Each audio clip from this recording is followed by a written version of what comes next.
So apparently I built a $25,000 per month business. I know that because of the app.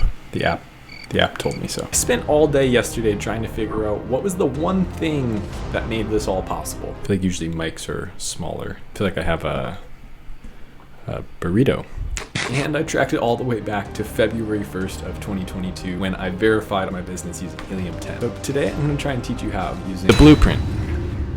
Maybe it's not so much a blueprint as it is just some notes that I... Now I know what you're thinking, what is the blueprint or the steps that you need to follow to start a business like I started. I'll be interviewing Helium 10's head of success, Bradley Sutton. Bradley has launched and optimized over 400 products on Amazon. He's gonna be helping me go over the blueprint.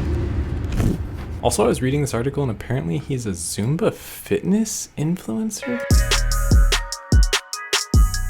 Okay. That's actually pretty cool. All right, we are here with Bradley. Long time no see. Guys, you know, I might show a quick product research strategy now. Lately, the last couple of years, instead of looking for products, I look for keywords. Go to the black box keywords tab here, and I want to find keywords that have demand on it. So I'm just going to put a minimum, let's just say like 3,000 to 6,000.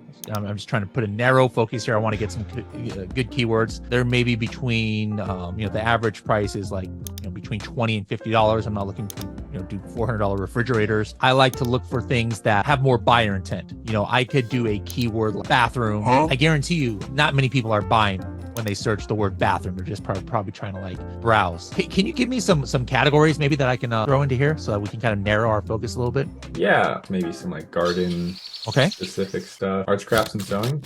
Okay. Kind of niche audience. I rarely do that one. Let's do tools and home improvement. Kind of go with the one. I love it. 3 things I don't do too much. It's nice to know that I can at least get in the top 10 without trying too much. So I'm going to say, hey, I would love to see out of the top 10, maybe 6 of them have less than 150.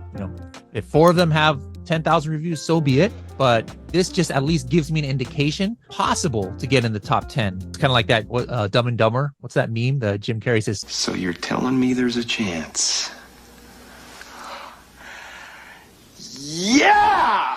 I want to know there's a chance here. If you want to take advantage of the awesome tools we're going to be going over in today's video, go to the link in the description, use code SAVAGE6M20 for 20% off your Helium 10 subscription plan. Do it, you will not regret it. At least 4 out of the top 10, no, let's go 5, are generating at least $5,000 of revenue. What you always want to do is make sure this has less than 200. We purposely do this to let you know when you need to narrow your filters. You're not going to look at 500 different keywords and analyze them all. Yeah. A keyword like chunky yarn for hand knitting.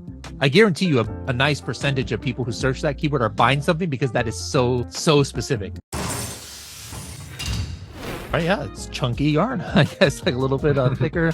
Without even looking at it, I know that if I had something as good here, there's nothing here where, there's every single person is like some Nike brand that I can never be on their same level. I can instantly compete here. The thing is, as we all know, you don't just compete on one keyword. And I'm not even sure this is the main keyword for these products. I like to run X-ray to, first of all, get an idea about some of the sales. This guy is selling like 1,000 units a month. This one's selling. Where is his sales coming from? Like what keywords are driving it? And let's see one of the bigger ones here. Oh, chunky yarn just by itself. 5 minutes ago, I didn't even know that this was a vocabulary word in the first place. But guess what? There's 17,000 people who are smarter than me every month. That sounds like that would probably be one of his main keywords. Hey, it's outside Paul again. I just wanted to interject here and mention how important it is that you're focusing on who your customer is at this point. What does it feel like when you look at the listing? Do I have to stop in my tracks and check it out like I would maybe here? Oh, wow. How cool. It's like a seltzer, but it's like a beer.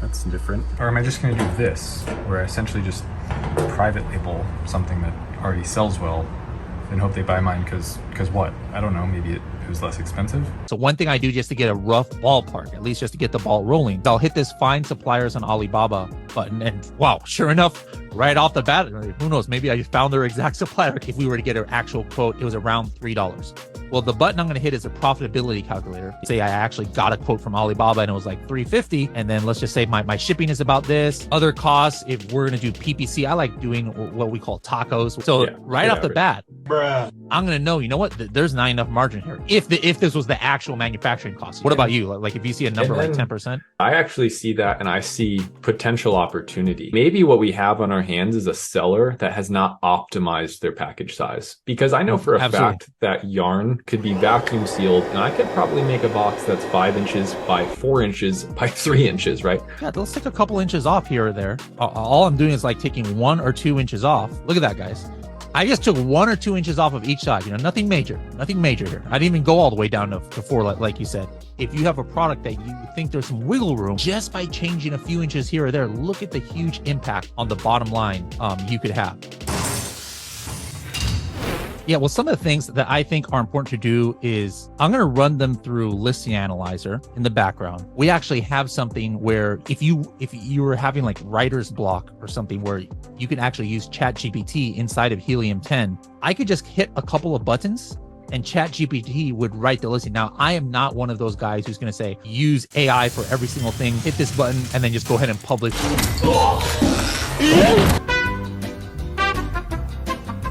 The way I use AI is sometimes, unless you're a natural writer, you might not know how to get started. And then I could like say, I want a formal, I want a humorous listing, I want an educational, I want an empathetic one. And then now I just go in there and tweak it because it gave me this vibe and it's using the keywords. And now I'll just go in there and tweak it, here or there. I like to analyze the reviews of some of the ones that have more reviews to see what are some common themes. The most common like 2-word phrase in this entire reviews where there's only like say is very soft. So I would hit here. I could see that, wow, everybody is commenting on the softness. And then you can take that and put that in your listing and you have like extra soft, chunky chenille yarn. Exactly. What they don't like, what they like about it, what's like a big selling point. Like this is important. That keyword, very soft, never would have come up in our Cerebro searches because that's not a search term, but that's what they're looking for.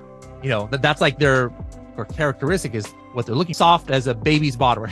So something, don't do that. For sure. Something like that right here, just to drive that point home. I'm going to look at what the competitors are doing, like how their bullet points are, how many are doing what we consider best practices. But last thing I wanted to show today is I like to kind of like lay out all of the competitors' image strategy on one thing so I can see if there's trends. Now, in this case, some of these competitors are not doing that good of a job, but usually what you might see is, wow, like everybody's got like this zoom in. I can just instantly see without having to go to each listing one by one. So obviously maybe that's like important to customers. How did you open this? I've never seen this. That's what I thought. So in Listing Analyzer, it's the button that's called Media Comparison. So if I'm in Listing Analyzer, I analyze some listings and I look at right here on the compare key metrics across ASINs, all the way on the right-hand side, there's a button Media Comparisons, kind of like an under the radar little thing, but I highly recommend doing really that. cool. And you're gonna, whether you have a graphic designer working on 3D images or whether you're doing a photo shoot from a photography studio, print that out and show them like, hey, this is what